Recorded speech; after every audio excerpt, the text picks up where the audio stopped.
Hello, my name's host Eric. I am here with Jordan. Abraham, thank you very much, and I'd like to talk to you about that in a separate moment, but at the moment we're just starting a video on the topic of time pressures in life and the underweighting of time pressures as a default position by, I suspect, most people most of the time. What do I mean by this? Well,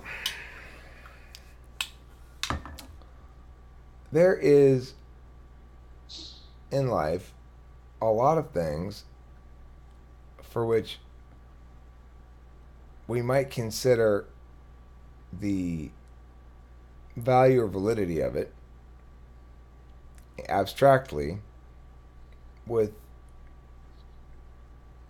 measuring its potential impacts, its potential costs in terms of resources, but imagining that we somehow have kind of infinite time that we typically don't factor in opportunity cost. So it might be a good idea on somebody's impact calculus to get a gym membership and go to the gym frequently for exercise purposes.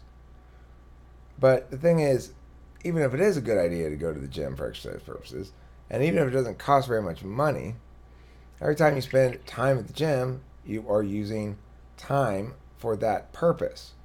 So the question is not whether or not the activity does something good, but whether or not you want to spend one of your 80,000 days on Earth doing that. You have a finite number of them. With those 80,000 days or so, you can build up a finite number of temples. And it's what we do all of our lives. We build temples. Temples to the narratives of the self, the narratives of identity that comprise who we are on the metaphysical plane in ways that allow interaction between agents or entities. So, in order to interact with our entities effectively, it's insufficient to know, for example, specific meanings of words. To understand meaningfully those words, we have to additionally know the intent of the person saying them. If I say, nice hat, what that means is more or less entirely dependent upon my intention and or to a certain extent circumstances will be utilized to understand what my intention is likely to be, but you can't really know for sure what my intention is, and therefore you can't really know for sure what the sentence means in a way that is more than frame contingent. Now, given all of this, time becomes of the essence. It would seem almost as though one's duty in life is to learn to use time magic to make a single life into 100 different lives. Because time magic ultimately is the capacity to give yourself to achieve outcomes in time much greater than you can account for were time a finite resource that you could only expend once and that was it. We think of it that way. We think of it time as a finite resource. I've got 80,000 days. Well, I've got 80,000 days from an action perspective. I can take action for 80,000 days.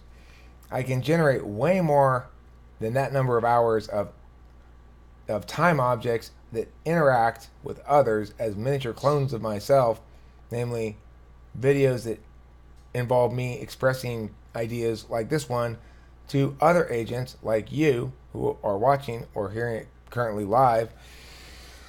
And then you will do whatever you do with it. I don't know. It's not up to me what you do with anything. It's not up to me to dictate that this or that particular outcome from the transference of my ideas is what ought to be. That's the realm of the other agents choosing, or either choosing or sort of unavoidably internalizing meaning from that which they are paying attention to. So the link here is time is attention. Time equals attention. What attention are you going to pay for 80,000 days? Because each attention paying produces some sort of dividend. If you are paying attention to, I feel sick in the morning these days. If you're paying attention to whining all the time, then you are going to produce dividends of either more whining, or annoying Eric, something like that.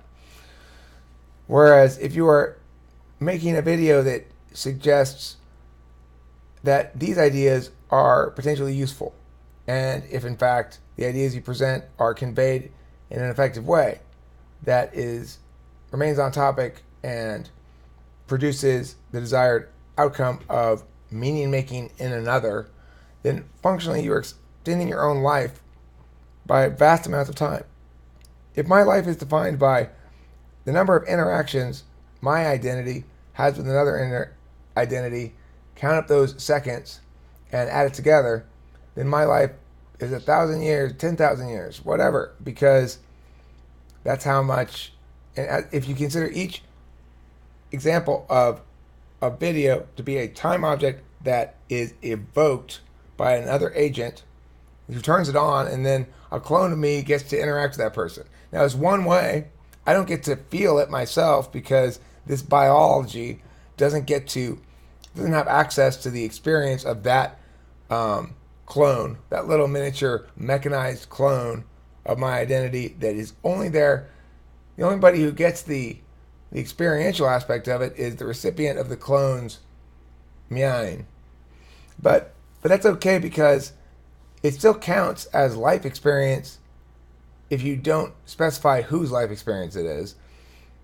So I want to stress that's why I'm such a big believer in the bird holocaust school of life living, in which you try to throw few stones to kill many birds, and you hope that those birds then are set up with the stone throw somehow to additionally kill further birds on your behalf.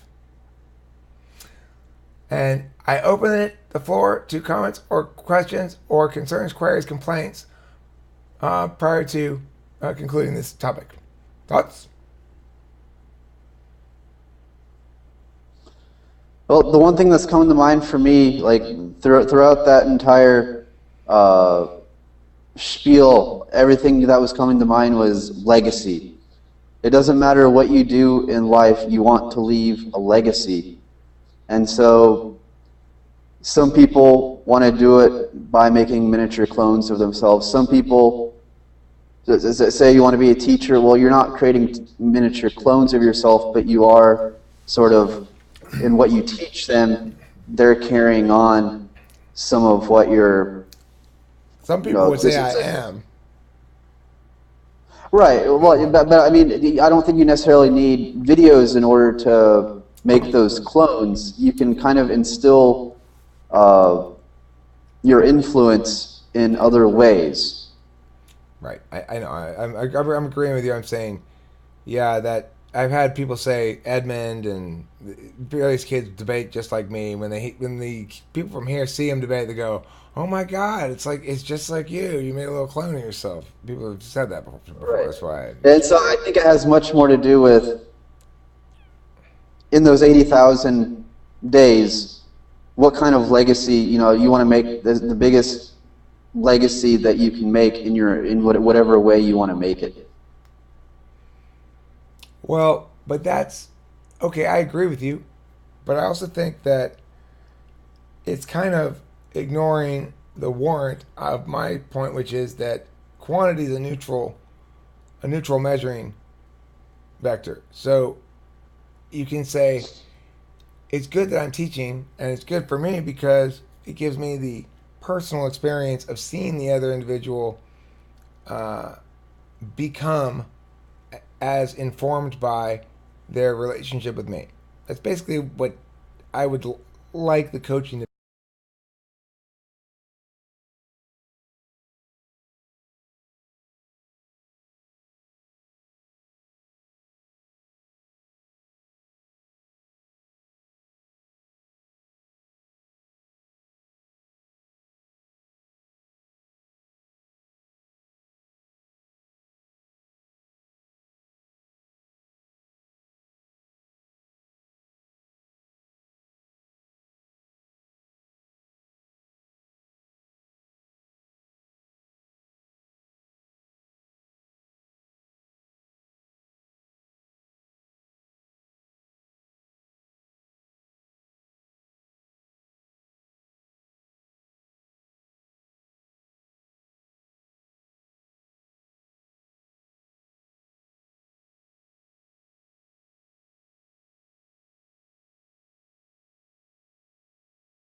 Now I think Mic check. Yeah. Yep. Fucking mic. All right, that's it. Thanks for watching. Time. Fucking goddamn it. Goddamn yeah.